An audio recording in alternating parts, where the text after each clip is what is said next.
The echo of empty spaces. They say cats have 9 lives.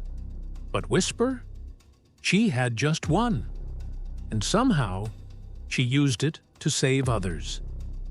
I first heard about her, the scarred tortoiseshell with 1 amber eye and 1 blue, after the Westridge apartment fire. A local tragedy that made the news for a night, then vanished like smoke.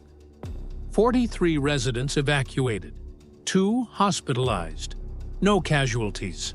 That's what the report said, but they left something out. They didn't mention the cat who ran back into that burning building.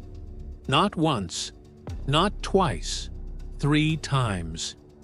In a world built on self-preservation, where instinct tells even humans to run, she went the other way. No collar, no owner, no reason, just heart. And something stronger than fear. Because sometimes it isn't instinct that drives a creature. Sometimes it's love. The kind that doesn't hesitate. The kind that walks into fire again and again, so someone else can walk out. Before I tell you how this cat, this quiet, scarred little soul, helped pull an entire community back from the edge, take a second. Have you ever seen an animal do something that felt more than instinct? Something that made you stop and wonder if maybe they knew more than we give them credit for? If you have, drop it in the comments.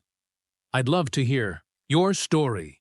And if your heart's been needing reminders that quiet heroes still exist, the kind with 4 paws and a silent kind of courage, go ahead and hit subscribe. Because what I'm about to share isn't just a rescue story.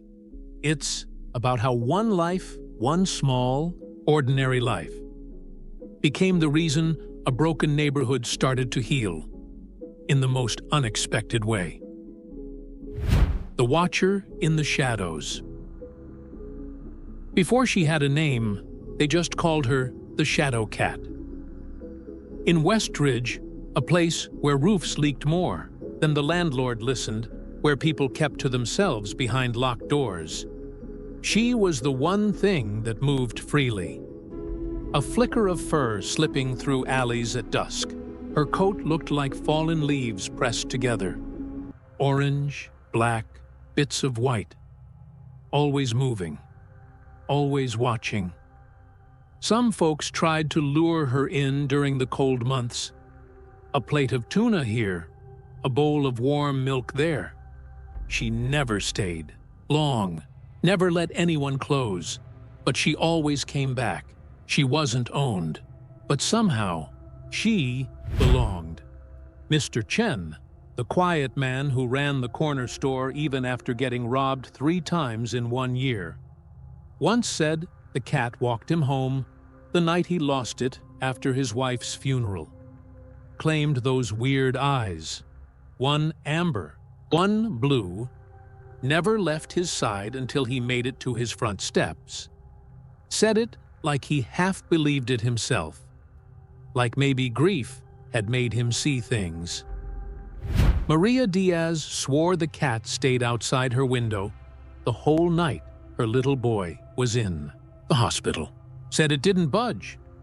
Just sat there like it was holding some kind of vigil. No one ever saw where she slept. No one ever saw where she came from. But she kept showing up when it mattered. Quiet, uninvited, and somehow exactly where she needed to be. Until the night the building caught fire. What fire reveals, it started in apartment 3B. Faulty wiring in a building long forgotten by inspectors. By 2 a.m., flames were clawing their way up the Westridge walls. Whisper was on the fire escape, just outside Ellie Parker's window, when the alarms began. The old woman who shared tuna sandwiches and talked to Whisper like she was someone who could listen. But this time, Ellie didn't come to the window. No lights. No movement. Whisper's ears twitched. Her eyes sharpened. And then she vanished into the smoke, Outside, chaos. Families running, clutching pets and photo albums. Neighbors shouting names through the night. Ellie Parker. Is she out? The Hamilton twins. Did anyone see them? Mr. Guzman's deaf. Someone. Check! And through all of it, a blur of fur streaked against the tide. Whisper, slipping past boots and fire hoses. When she returned, Ellie was with her, coughing, confused, in a nightgown tugged along by the cat's gentle bite. She woke me, Ellie gasped. Scratched me when I tried to sleep, pulled at my clothes till I followed. But Whisper didn't wait. She ran back inside. 7 minutes later, she emerged again, yowling until firefighters followed her cries to a bathtub in 4C, where the Hamilton twins were hidden, scared and silent, pressing towels to their faces. Not a ghost, a guardian. One more time, Whisper entered the blaze, her fur singed, paws scorched. But she moved with purpose and led them to Mr. Guzman, collapsed and unconscious. He made it out. Whisper didn't. The space between heartbeats, they found her 3 days later, long after the fire was out, after the sirens faded, and the last of the news crews packed up. After residents scattered, to shelters, to distant relatives, to motel rooms paid for by the Red Cross. She was curled beneath Mr. Guzman's bed, burnt, silent, barely breathing, a shadow of the cat she'd once been, her coat scorched, her breath shallow, her body shivering despite the heat still lingering in the air. The vet who examined her didn't sugarcoat it. 3rd-degree burns on all 4 paws.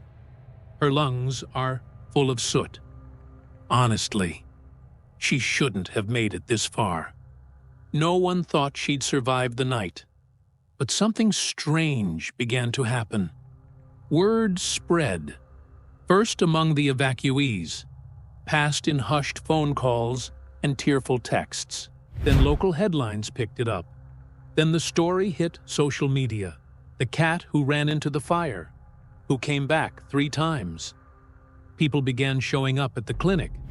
Ellie Parker came in with her oxygen tank, tears in her eyes, and sat beside Whisper's cage for hours.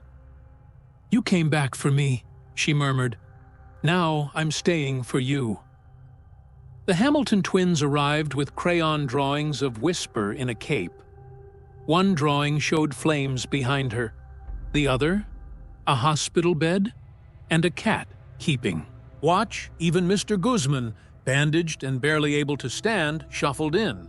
He didn't speak, just reached out with a trembling hand and rested it on the cage door. And then others came. People who had lived in the same building for years without ever exchanging more than a nod in the hallway. Strangers who had passed each other for a decade without speaking. Now they took turns sitting vigil, sharing stories. "She showed up on my balcony the night my job let me go," said Marcus, a father of 3. "Stayed till morning." "After my miscarriage," whispered Sophia Lee. "She curled up on my doorstep, didn't leave for a week." One by one, their voices formed something more than stories. A quiet truth none of them had seen until now. Whisper wasn't just a stray. She was a thread running between them, stitching lives together that had been unraveling in silence. Not a pet, not a myth, a witness, a protector. And somehow, in the middle of it all, she kept fighting, breathing, hanging on with a strength that couldn't be explained. On the 5th day, she opened her eyes, one amber, one blue, and instead of hiding, she looked out at the circle of people gathered around her and didn't try to run. What remains, they never rebuilt. Westridge, The insurance vanished into some black hole of corporate red tape. Developers circled fast, ready to gut the place and throw up condos no one from that block could afford. And just like that, community scattered. People who'd lived side by side for years, gone, pushed to different corners of the city, separated by rent prices and broken promises. But something strange happened in the aftermath. It started online. Just a small group. Westridge Fire survivors. People sharing what they could. Leads on apartments, bus routes to work, donations of second-hand beds, pots, strollers. They started talking more, checking in, offering rides, offering each other pieces of their own strength. And through it all, they asked about Whisper, the cat who had somehow known them all, the cat who saw through doors and walls and silence, who had risked everything, not for food or safety, but because somewhere deep inside her, she'd made a choice. She wasn't just a pet. She had become a symbol. By the time she was well enough to leave the clinic, people were holding their breath, wondering, where would she go now? Her home was gone. The buildings she wandered, the lives she quietly guarded, all reduced to ash. It was Ellie Parker who stepped forward.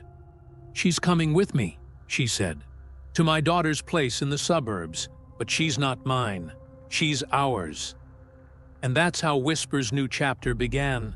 No longer a ghost slipping between crumbling walls, she became the beating heart of something still alive, still growing. Every Sunday, Ellie's daughter's backyard filled up. Old neighbors, new friends, kids running barefoot across the grass, plates of food passed around, stories traded like currency, and always, in the middle of it all, Whisper, a little slower now. One ear forever burned, her steps uneven. But there, letting the children pet her, blinking slowly at the people she had saved, accepting their love without ceremony, the way she had once accepted their pain. "She didn't just pull us out of the fire," Marcus Townsend said one evening, his voice low as he watched Whisper roll onto her side in the sunlight. "She pulled us out of ourselves, out of our silence, out of thinking we were alone." Echo and answer time moved on, the way it always does. The days got longer, then shorter again. Babies were born. Goodbyes were said. Lives unfolded. Messy, surprising, sometimes hard, sometimes joyful. The Hamilton twins grew up, graduated high school.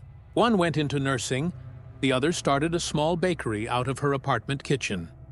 Mr. Guzman, who once said he was done with love, found it anyway. With a retired nurse he met at the senior center. Marcus opened a garage of his own, hiring 2 old neighbors and the teenage son of a woman who used to live on the 3rd floor. And every Sunday, people still gathered. Not everyone, every week. Faces changed. Life pulled some farthers.